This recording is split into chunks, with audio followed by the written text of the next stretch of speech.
Hello and welcome to Reviews. Um, Tonight will be the night I will be announcing the winner for this guy, so stick around to the end of the video because there'll be another announcement going on. Um, but anyway, um, I don't think I talked about the last issue of the Life of Captain Marvel.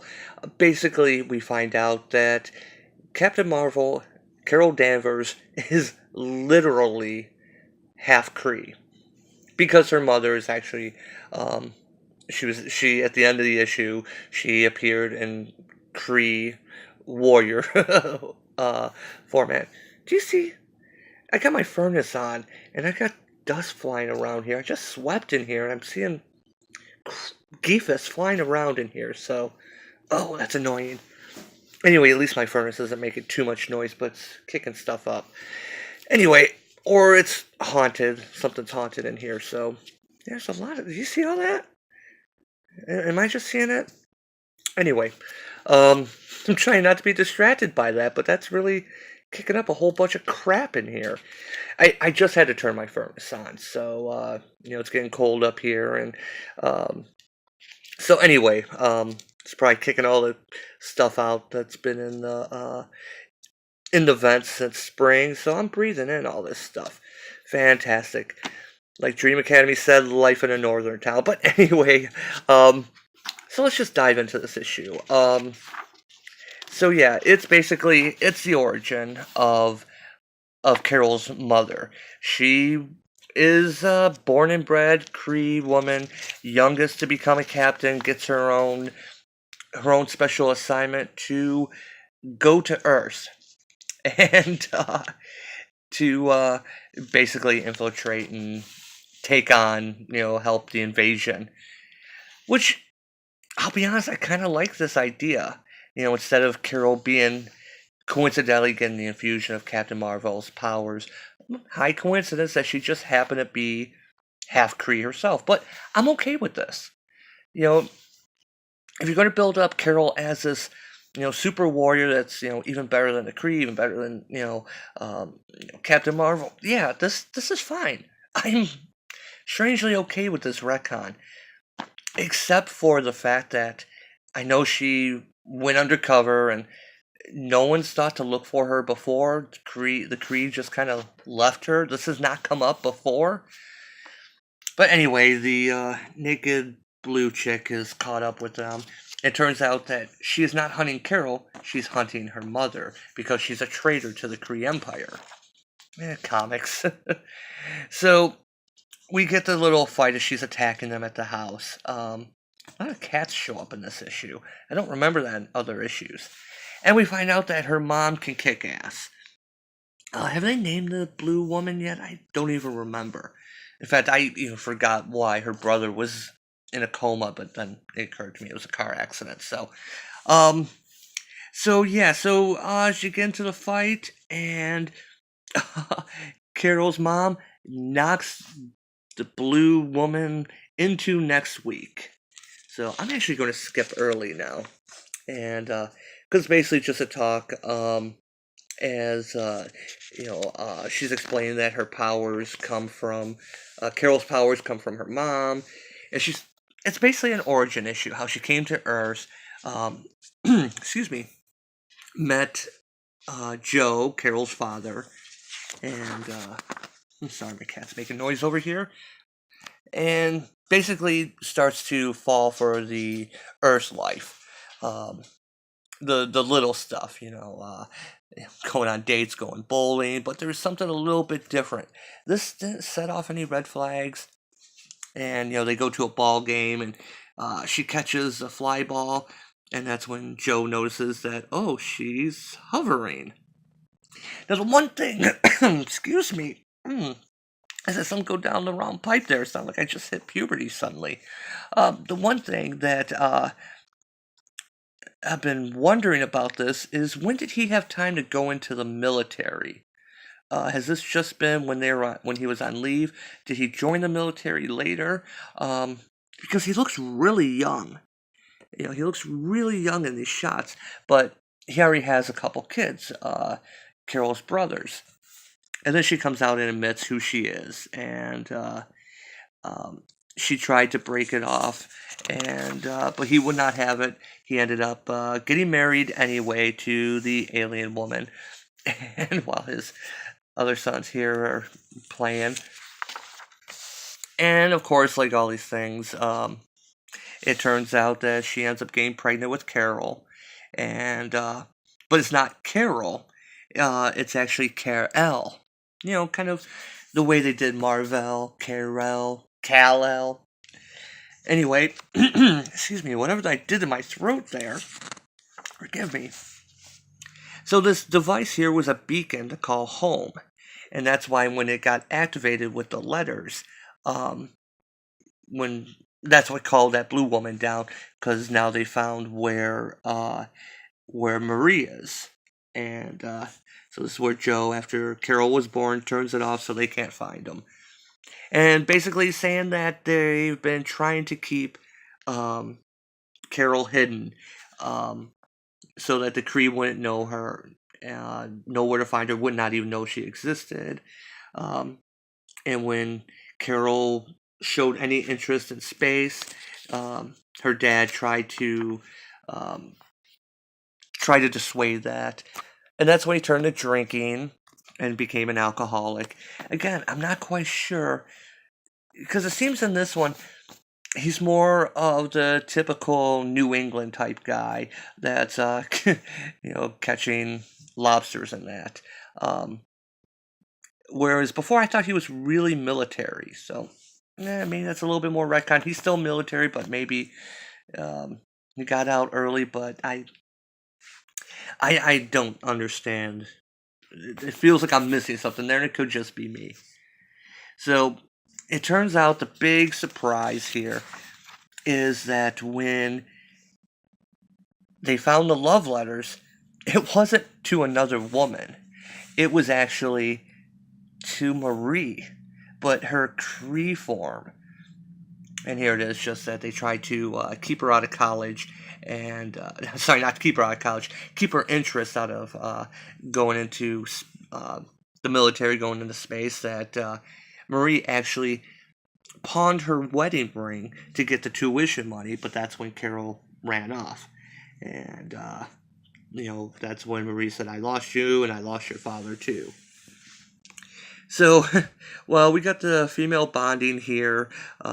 Poor Joe, who's just woken up from his coma, kind of feeling left out here. He ends up getting grabbed as the blue alien chick comes back. And, this is kind of set up kind of weird. We've already shown that she doesn't have nipples.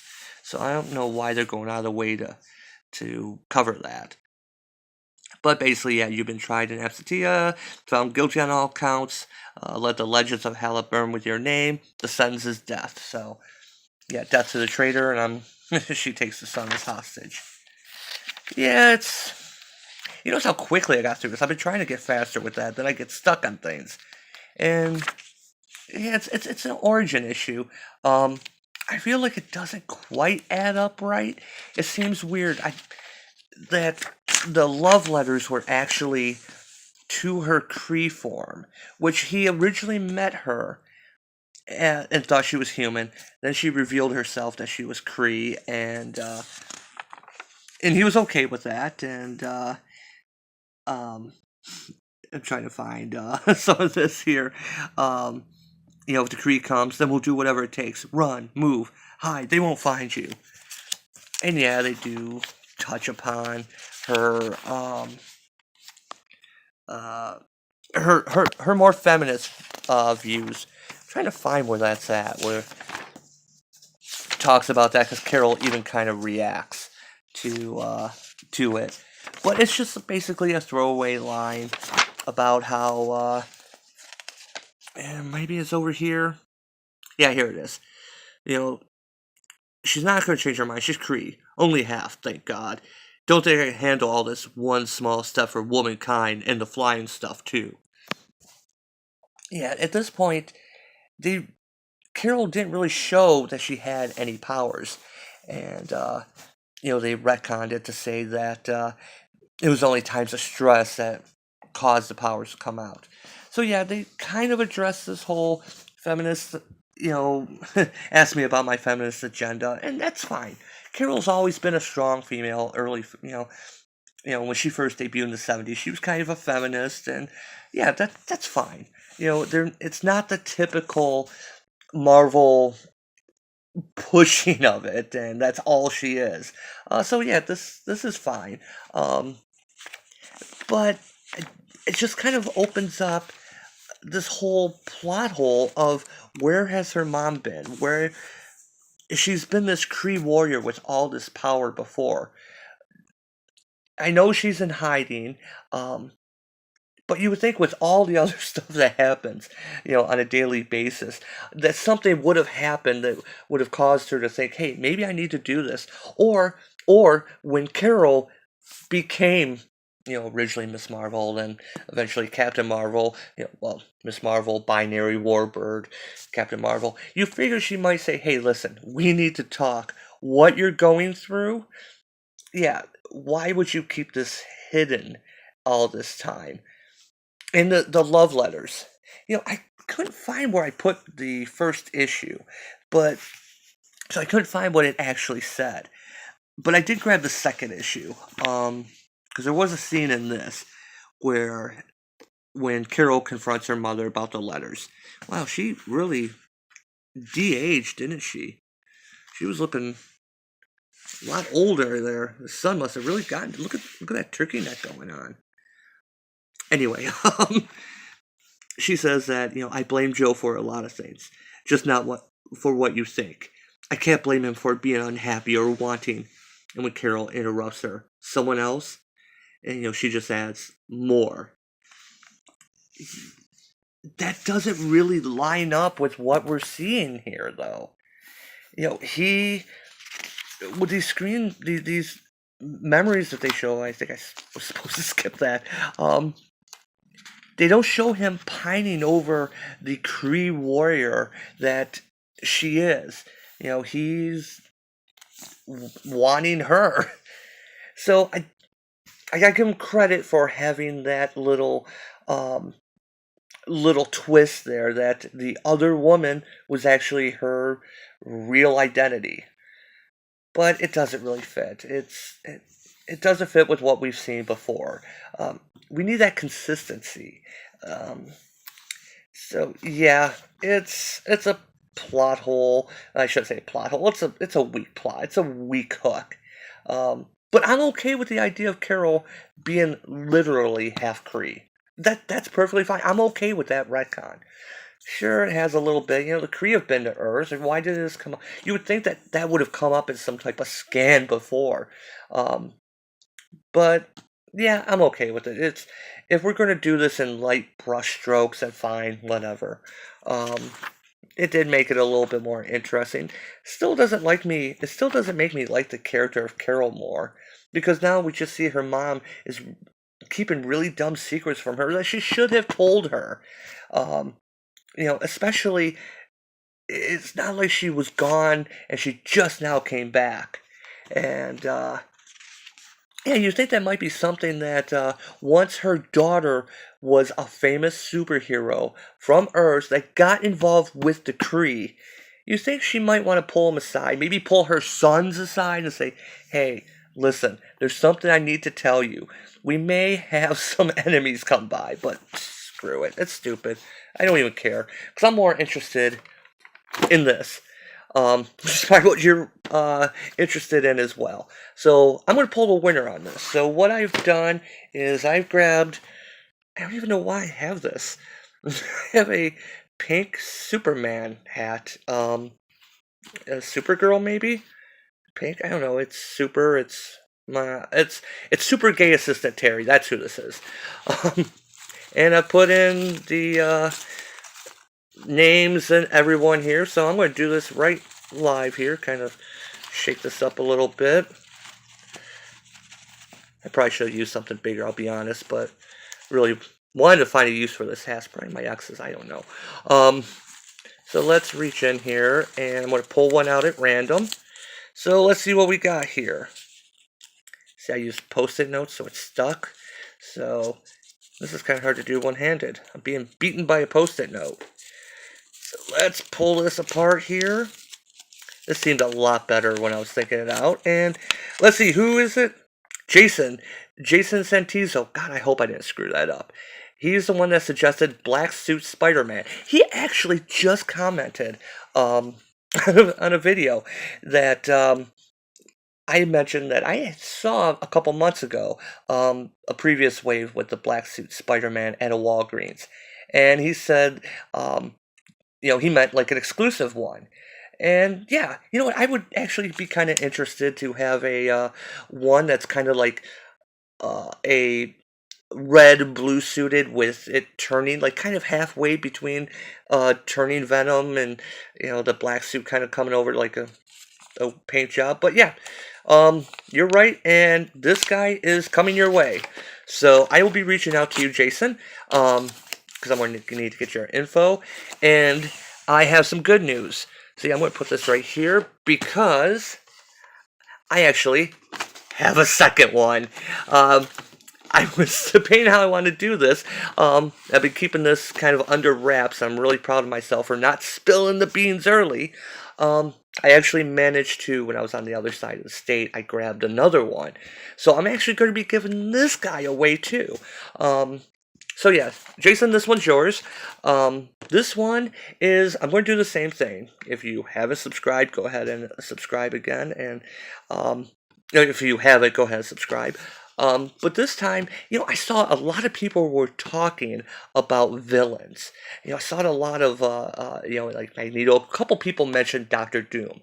And so, this round, to give this guy away, I'm going to give it another week. We'll do it next Saturday night.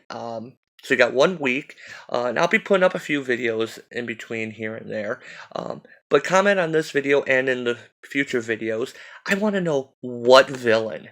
If Walgreens did another, kind of the same way before, if they did a whole new mold, a repaint, what villain would you like? And I mentioned before that I was thinking Diamondback is one of my suggestions, but since we're doing a whole new one, let's go ahead. I'm actually going to side with some of the other people here. I want a Doctor Doom, but I want a Secret Wars Doctor Doom. And when you say Secret Wars, you think the all silver armor he wore. No, I want the original 1984 Doctor Doom. They actually had a figure back then. I might even still have it. It was basically a separate set of armor, but I would love to see a figure of that. I always liked that armor. I don't know why. It always looks so cool, and he only really wore it in that series as I remember. So, but anyway, that's the next one. So from here on out, starting with this video, going to next Saturday, leave a comment. What villain? Because you gotta have some good villains. What villain would you like to see Walgreens do an exclusive figure of? And congratulations to Jason. Thanks for watching, and for the people who didn't win, the rest of the people in the Super Gay Assistant Terry hat, here's a second chance, so go ahead and leave another comment. As always, thanks for watching.